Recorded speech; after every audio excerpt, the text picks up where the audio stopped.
Um tempo integral é cada vez mais uma exigência do Ministério, e com razão, né?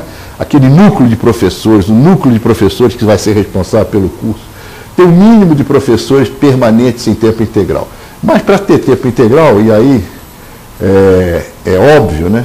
Se espera que esse professor tenha lugar para sentar, tem o que fazer, tem uma programação que ocupe o tempo dele, né? Então é preciso ter um projeto, é preciso que esse projeto seja acompanhado, haja um relatório, ele esteja disponível, ele esteja fazendo alguma coisa de importância para a instituição e que tenha um mínimo de estrutura física para realizar o que ele tem que fazer. Se ele está tempo integral para fazer pesquisa, ele tem que ter lugar para sentar, biblioteca, computador, etc. Se ele vai fazer extensão, ele tem que ter possibilidade de se locomover, de fazer o trabalho junto à comunidade.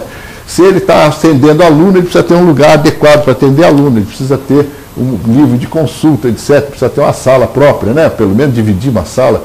Mas não se pode esperar que se uma pessoa seja tempo integral, não tenha nem lugar para sentar na instituição, não tem uma estante para pôr seus livros, seus materiais de trabalho, etc. Que muitas vezes acontece. O tempo integral não precisa ser, na nossa opinião, um regime definitivo. O professor pode ser tempo integral por um tempo, depois que ele terminou a tarefa dele, ou não teve sucesso, ou porque acabou mesmo, não tem mais o que continuar, ele pode deixar de ser tempo integral e passar a ser tempo parcial e outra pessoa assumir o tempo integral na instituição. Claro que o tempo integral significa que ele está o tempo todo na instituição para fazer a atividade de interesse da instituição. E claro que o atendimento ao aluno conta como tempo integral. E a administração acadêmica também, ele está agindo dentro da instituição como atividade de interesse da instituição e própria de um docente, não tem problema nenhum, né? Quem decide sobre o TI deve ser o coordenador de curso, deve ser a administração central. Existe uma política geral para a TI, é preciso que isso seja refletido também, né? E quem paga a conta do TI, né? É preciso que a TI também se preocupe com isso e a instituição também. Quanto mais tempo integral você tiver, mais captação de recursos precisa haver, seja por mensalidade ou seja por outras atividades e outros recursos externos, né?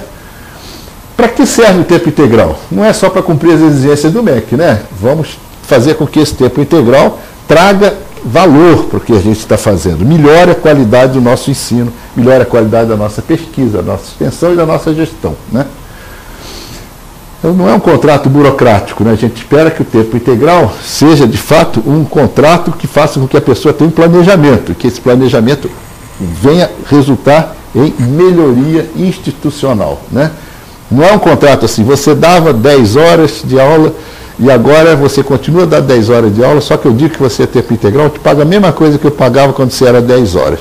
Isso não é um tempo integral, porque essa pessoa continua dando 10 horas, não está na instituição, não está vivenciando e não está agregando nenhum valor adicional. No fim, é um contrato que para inglês ver, né? É direito ou conquista do professor? Na nossa opinião, certamente é uma conquista. Tempo integral é para quem pode realizar tarefas de interesse da instituição durante 40 horas por semana. Atividades que tenham repercussão. Ainda de sociabilidade entre ensino, pesquisa e extensão. É pessoal ou institucional? Muitas vezes se acha que um professor, para ser tempo integral, precisa fazer um texto de pesquisa, um texto de ensino, um texto de extensão. Nós sabemos que essas atividades são institucionais. A instituição universitária tem que fazer ensino, pesquisa e extensão, mas não cada professor. Então você pode ter um professor tempo integral que vai dar aula e vai fazer ensino. Outro que vai fazer ensino e vai fazer extensão. Outro que vai fazer ensino, pesquisa e administração universitária, no sentido de coordenação de um grupo, coordenação de uma pós-graduação. Então, todo doutor tem condição de fazer pesquisa e deve ter TI?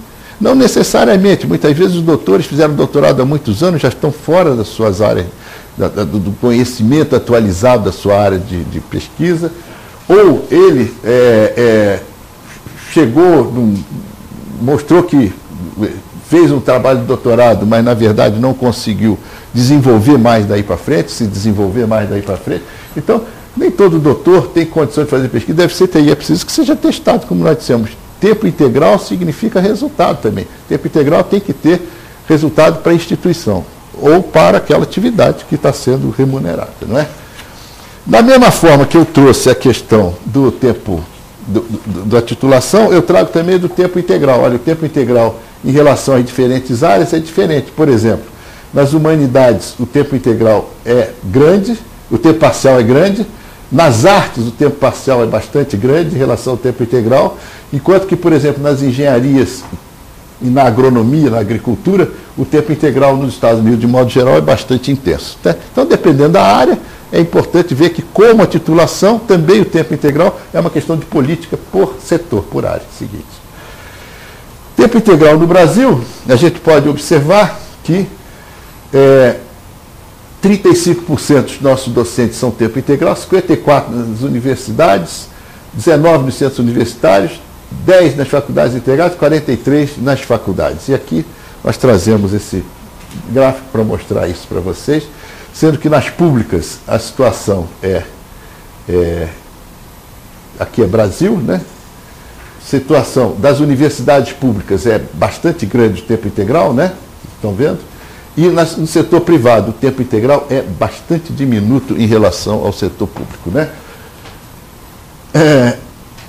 Aqui nós fazemos o mesmo gráfico que fizemos anteriormente para mostrar, né, a evolução do tempo integral no setor privado do ensino superior brasileiro, que nós queremos mostrar principalmente aqui como dado importante, que enquanto as universidades, até por exigências do MEC, estão crescendo o seu tempo integral, o setor de faculdades integradas de faculdade diminuiu o tempo integral. Essa é uma repercussão nítida de custo, né?